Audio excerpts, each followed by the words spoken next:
우리 회사 안전교육 이 정도면 되겠지 하고 혹시 넘어가고 있진 않으신가요?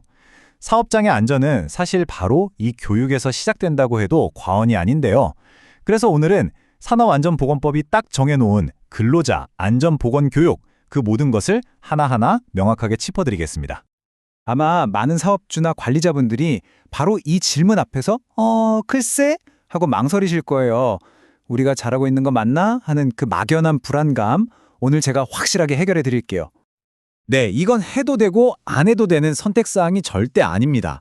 법으로 정해진 모든 사업주의 핵심적인 의무죠. 바로 이 법적 근거를 바탕으로 우리 사업장에 구체적으로 뭐가 필요한지 한번 들여다봐야 합니다.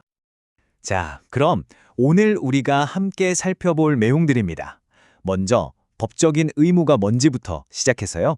꼭 알아야 할 4가지 교육 유형, 그리고 그래서 교육을 어떻게 해야 하는데 하는 올바른 시행 방법, 또 많이들 궁금해하시는 특별 케이스나 면제 규정까지 알아볼 겁니다. 마지막엔 최종 체크리스트로 깔끔하게 정리해드릴게요.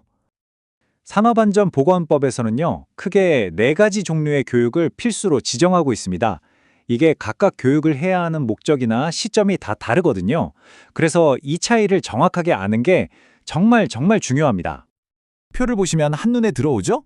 정기, 채용 시, 작업 내용 변경 시, 그리고 특별 교육, 이렇게 4가지입니다. 정기 교육은 말 그대로 꾸준히 안전의식을 다지는 거고요. 나머지 3가지는 직원이 새로 들어오거나 하던 일이 바뀌거나 아니면 특별히 위험한 일을 맡게 됐을 때 바로 그 시점에 맞춰서 안전 지식을 꽉 채워주는 걸 목표로 합니다. 자, 정기교육에서 제일 중요한 건 바로 시간입니다. 우리 직원들이 사무직이나 판매직이라면 분기마다 최소 3시간 이상 교육을 해야 하고요. 그 외에 모든 근로자, 예를 들어 현장직이라면 6시간 이상입니다. 시간이 2배죠? 그리고 여기서 분기라는 게 꼭 1월, 4월 이렇게 딱딱 맞출 필요는 없어요. 우리 회사 회계 연도에 맞춰서 유연하게 설정할 수 있으니까요. 이 점도 알아두시면 정말 유용하실 거예요. 생각해보면 직원이 회사에 처음 들어왔을 때나 갑자기 새로운 업무를 맡게 됐을 때가 사고 위험에 가장 취약한 순간 아니겠어요? 바로 그때 해당 직무에 딱 맞는 안전교육을 집중적으로 해주는 것, 이게 바로 채용시 교육과 작업 내용 변경시 교육의 핵심입니다. 만약 우리 사업장에서 법으로 정해놓은 40가지의 유해하거나 위험한 작업을 하고 있다? 그러면 일반 교육만으로는 부족합니다. 반드시 이 특별 교육을 추가로 해야만 해요. 이건 일종의 고위험 작업에 대한 심화 과정이라고 생각하시면 쉽습니다. 자, 이제 법적으로 뭘 해야 하는지는 알았어요. 근데 그것만큼 중요한 게 그래서 어떻게 교육을 하고 관리할 거냐는 문제겠죠. 지금부터 그 구체적인 방법을 알아보겠습니다.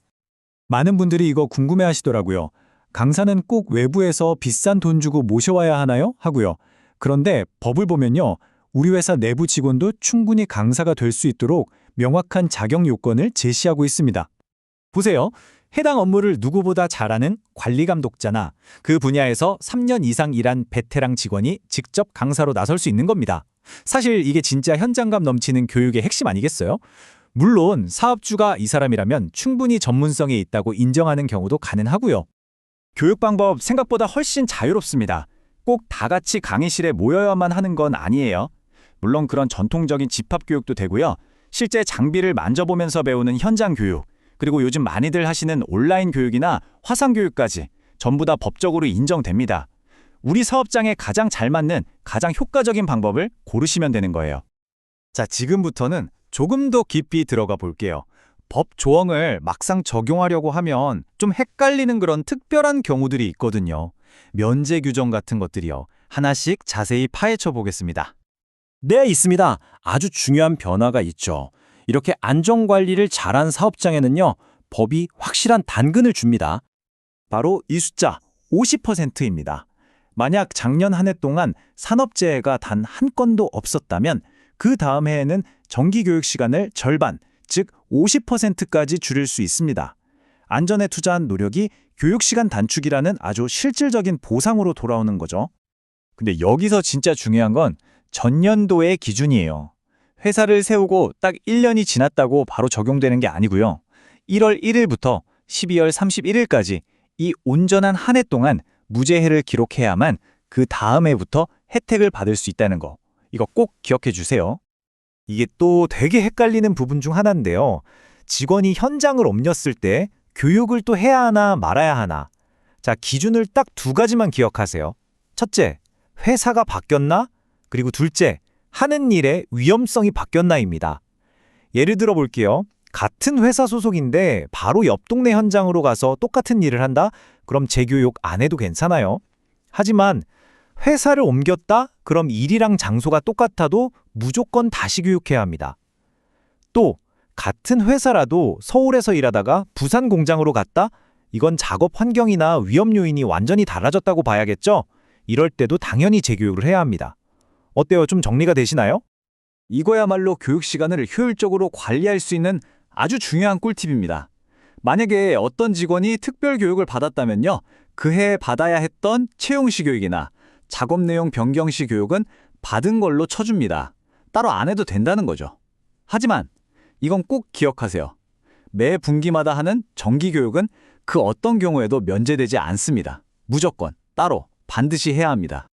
자, 이제 거의 다 왔습니다.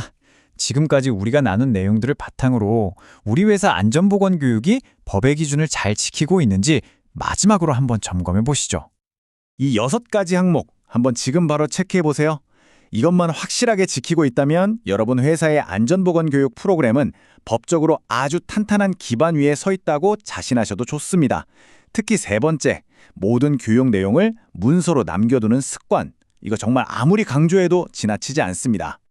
오늘 함께 알아본 내용들이 그냥 머릿속 지식으로만 남지 않았으면 좋겠습니다. 지금 당장 우리 사업장의 교육 계획서를 한번 다시 펼쳐보세요. 그리고 오늘 배운 것 중에 이거 하나는 바로 바꿀 수 있겠다 하는 작은 것 하나를 찾아서 실천해 보시면 어떨까요? 안전은 언제나 그 작은 실천에서부터 시작되니까요.